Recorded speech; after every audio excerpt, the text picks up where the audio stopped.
ಹರೇ ಶ್ರೀನಿವಾಸ. ಶ್ರೀ ಗುರುಭ್ಯೋ ನಮಃ. ಪರಮಗುರುಭ್ಯೋ ನಮಃ. ಶ್ರೀಮದ್ ಆನಂದತೀರ್ಥ ಭಗವತ್ಪಾದಾಚಾರ್ಯ ಗುರುಭ್ಯೋ ನಮಃ. ಪೂಜ್ಯಾಯ ರಾಘವೇಂದ್ರಾಯ ಸತ್ಯಧರ್ಮರತಾಯ ಚ ಭಜತಾಂ ಕಲ್ಪವೃಕ್ಷಾಯ ನಮತಾಂ ಕಾಮಧೇನವೇ. ಸನಾತನ ಧರ್ಮ ಪ್ರಚಾರ ವೇದಿಕೆ ಪರವಾಗಿ ತಮಗೆಲ್ಲರಿಗೂ ಕೂಡ ಆತ್ಮೀಯವಾದಂತಹ ಸ್ವಾಗತ. ಆಷಾಢ ಮಾಸದ ಆರಂಭದಲ್ಲಿ ನಾವಿದ್ದೇವೆ.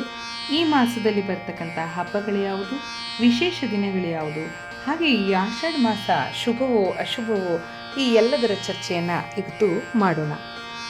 ಆಷಾಢ ಮಾಸದಲ್ಲಿ ಬರ್ತಕ್ಕಂತಹ ವಿಶೇಷ ದಿನಗಳು ಅಂತ ಹೇಳಿದರೆ ಪ್ರಥಮ ಏಕಾದಶಿ, ಚಾತುರ್ಮಾಸ ಆರಂಭವಾಗ್ತಕ್ಕಂಥದ್ದು ಶುಕ್ಲ ಪಕ್ಷದ ಏಕಾದಶಿಯಲ್ಲಿ, ಗುರುಪೂರ್ಣಿಮಾ ಅಥವಾ ವ್ಯಾಸ ಪೂರ್ಣಿಮಾ ಅಂತ ಕರಿತೀವಿ, ಅದು ಹುಣ್ಣಿಮೆಯ ದಿನ ಬರ್ತಕ್ಕಂಥದ್ದು.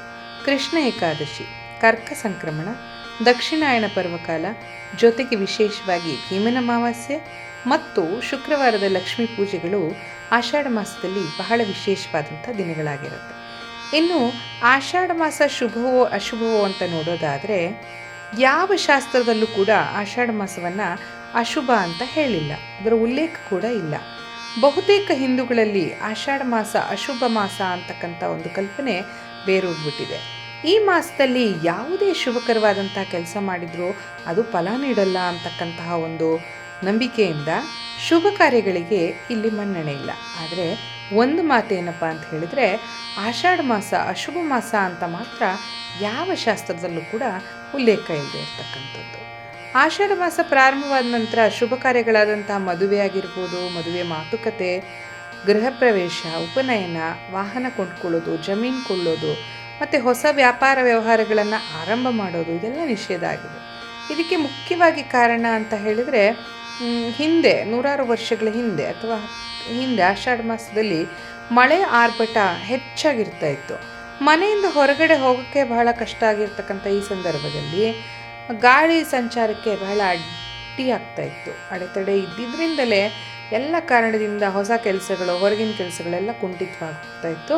ರೈತರಿಗೂ ಕೂಡ ಹೊಲಗದ್ದೆಗಳಲ್ಲಿ ವಿಪರೀತ ಕೆಲಸ, ಯಾಕೆಂದರೆ ಆ ಮಳೆ ಮತ್ತು ಬೆಳೆ ಬಿತ್ತನೆ ಅಂತಕ್ಕಂಥದ್ದು.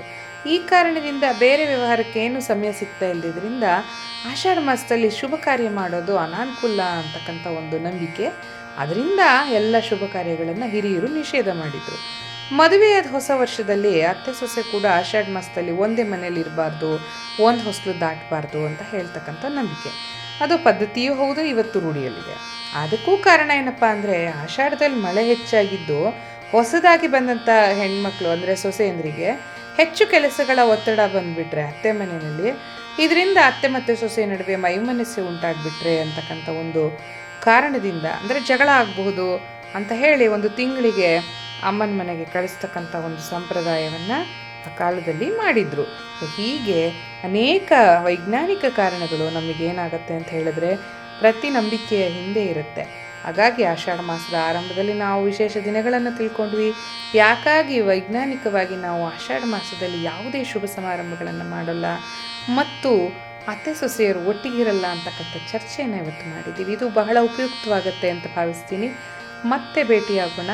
ಅಲ್ಲಿವರೆಗೂ ಕೂಡ ನಮಸ್ಕಾರ. ಶ್ರೀಕೃಷ್ಣ ಅರ್ಪಣಮಸ್ತು.